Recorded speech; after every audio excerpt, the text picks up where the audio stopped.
Di video kali ini, saya akan melanjutkan alur cerita dari serial Marvel Studios, yaitu film yang berjudul Iron Man 2. Disarankan untuk menonton alur cerita Iron Man yang pertama dahulu. Linknya ada di kolom deskripsi. Oke, tanpa berlama-lama lagi, langsung aja kita masuk ke dalam alur ceritanya. Film diawali dengan setting di Rusia. Terlihat seorang pria tua yang bernama Anton Vanko. Ia sedang melihat siaran TV yang menyiarkan berita di mana Tony Stark mengaku bahwa dirinya adalah Iron Man. Lalu Anton memanggil putranya yang bernama Ivan Vanko. Ia mengatakan bahwa ia hanya bisa mewariskan ilmu pengetahuan kepada putranya. Sesaat kemudian Anton pun meninggal. Kemudian Ivan membuka berkas catatan penelitian arc reaktor yang dilakukan oleh ayahnya bersama dengan Howard Stark, ayah dari Tony Stark. Setelah itu, Ivan membuat arc reaktor berdasarkan catatan tersebut dengan perasaan dendam kepada keluarga Stark.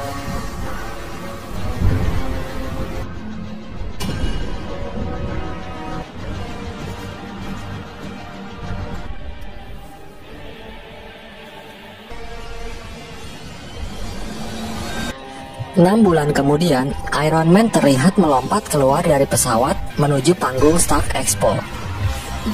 Setelah melepaskan armornya, Tony memberikan sambutan pembukaan Stark Expo, yaitu acara pameran teknologi terbaru dan tercanggih dari seluruh dunia. Kemudian Tony memperlihatkan rekaman video mendiang ayahnya, Howard Stark.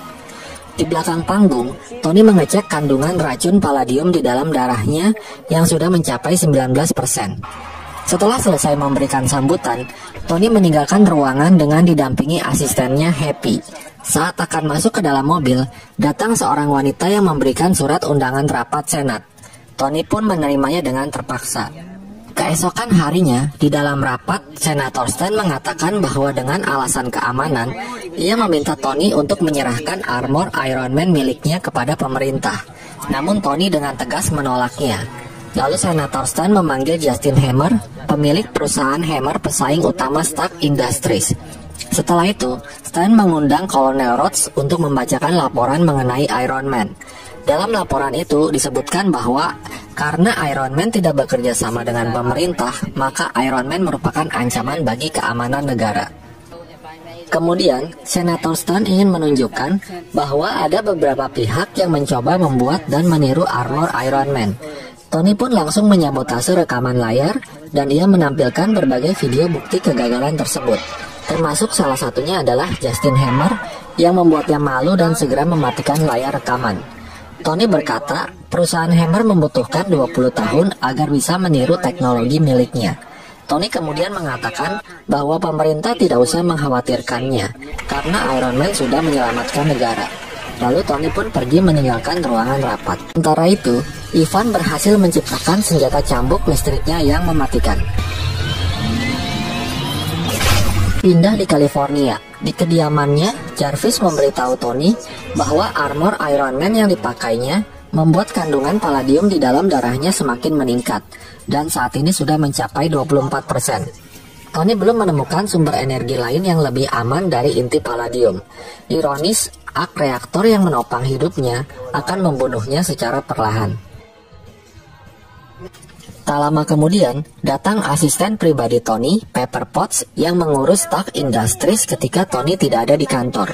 Pepper kesal dengan sikap Tony yang tidak mempedulikan perusahaan, yang saat ini sahamnya sedang hancur dan malah memikirkan urusannya sendiri. Tony mengatakan bahwa dia sudah bosan dengan urusan perusahaan.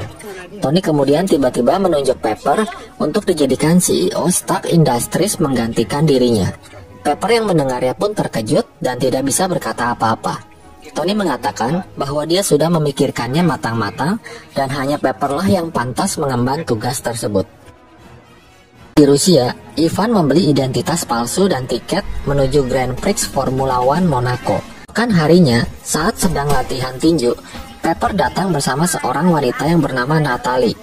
Lalu saat Tony sedang beristirahat, ia melihat Natalie dengan mudah menjatuhkan Happy. Mereka pun terkejut dan setelah itu, Natalie memberikan berkas kepada Tony untuk ditandatangani. Kemudian ia pun pergi meninggalkan ruangan. Beberapa hari kemudian, Tony dan Pepper tiba di acara Grand Prix Formula One Monaco. Di sana ia bertemu dengan Justin Hammer yang juga ikut menyaksikan balapan Formula One. Di Di dalam toilet, Tony mengecek kandungan palladiumnya yang sudah mencapai 53%. Tony yang merasa putus asa lalu memutuskan untuk terjun langsung ke arena balapan dan bersiap-siap mengikuti perlombaan. Tak lama kemudian, perlombaan pun dimulai.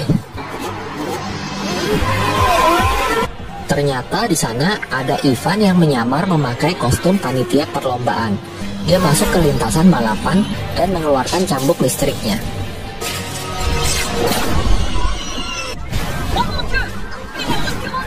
Ivan menyabetkannya ke arah mobil Formula One yang dikendarai Tony. Mobil itu pun terbelah dan terguling. Pepper yang melihatnya segera mengajak Happy membawa koper armor Iron Man dan mengendarai mobil memasuki arena lintasan. Lalu dari belakang, Tony mencoba menyerang Ivan, tetapi Ivan membalas serangan tersebut. Lalu tiba-tiba, Happy datang dan menabrak Ivan berkali-kali. Namun ternyata Ivan masih bisa bangkit dan ia membelah mobil tersebut. Pepper lalu melemparkan koper merah yang dibawanya dan Tony pun langsung memakai kostum Iron Man-nya.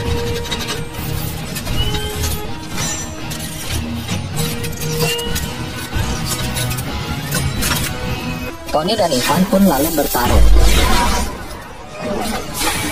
Meski sempat kewalahan, namun Tony berhasil menjatuhkan Ivan dan mengambil arc reaktor di dadanya.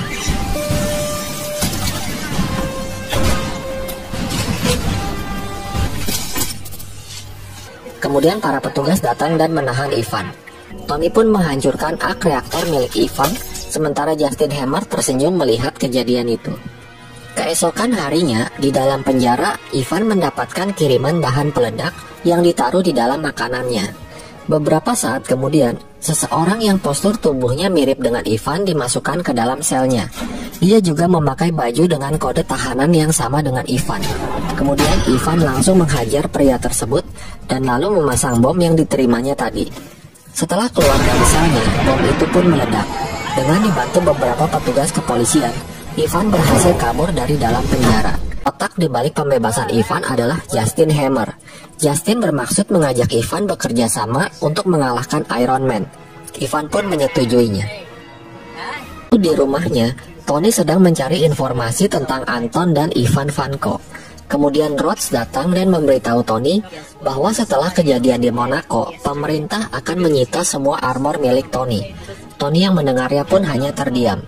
Di dalam pabrik milik Justin Hammer, Justin mengatakan kepada Ivan bahwa ia ingin mempermalukan Tony pada saat pameran di Stark Expo nanti. Ivan pun dengan senang hati akan melakukannya. Malam harinya, Tony memeriksa kandungan palladium di tubuhnya sudah mencapai 89%. Tak lama kemudian, Natalie datang dan membantu Tony untuk bersiap-siap menghadiri perayaan ulang tahun Tony, di mana para tamu sudah menunggu. Rhodes yang datang menghadiri acara tersebut, dia kaget melihat Tony yang mabuk dengan kostum Iron Man dan sangat membahayakan orang lain.